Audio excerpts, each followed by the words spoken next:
তুমি প্রেগনেন্ট। তোমার ভ্রূণের বয়স 4 সপ্তাহ,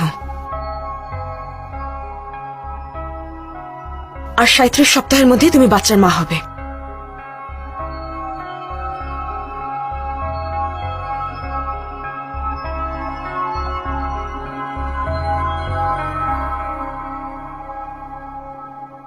ম্যাডাম, ও প্রেগনেন্ট, আপনি কনফার্ম? কেন? না, আসলে আগেও 2 জন ডাক্তারের সাথে কথা বলেছি, ওনারাও বলেছে ও প্রেগনেন্ট। শোনো, দেশের সব ডাক্তারই একই কথা বলবে।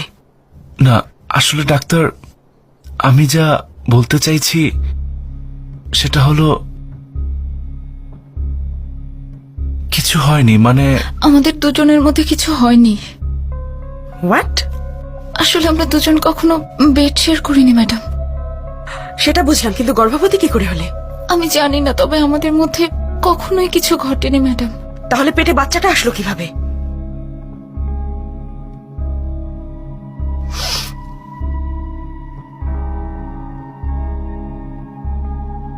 আচ্ছা, মনে করো তো হয়তো কোনো বার বা পার্টি বা... না ডক্টর, এমন জায়গায় কখনোই যাই না।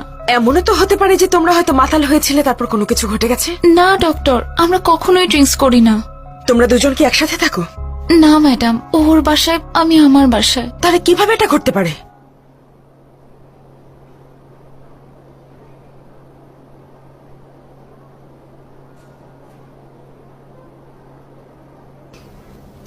শোনো ম্যাডাম। কিছুক্ষণের জন্য একটু বাইরে যাবে প্লিজ? Okay madam.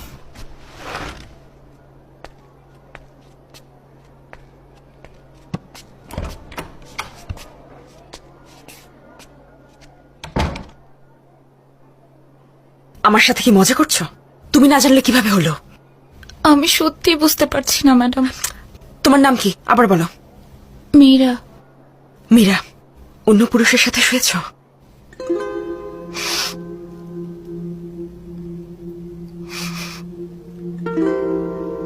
কেঁদো না মীরা, তোমার কান্না থামাও।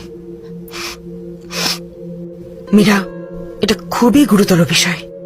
মনে করার চেষ্টা করো, বাসায় এমন কেউ কি এসেছিল যার সাথে হতে পারে? হয়তো মনে পড়ছে না। কিন্তু এটা কিভাবে সম্ভব? তাহলে কি বলতে চাচ্ছ তুমি আমাকে? তুমি এখনো ভার্জিন? কান্না থামাও মীরা, কান্না থামাও।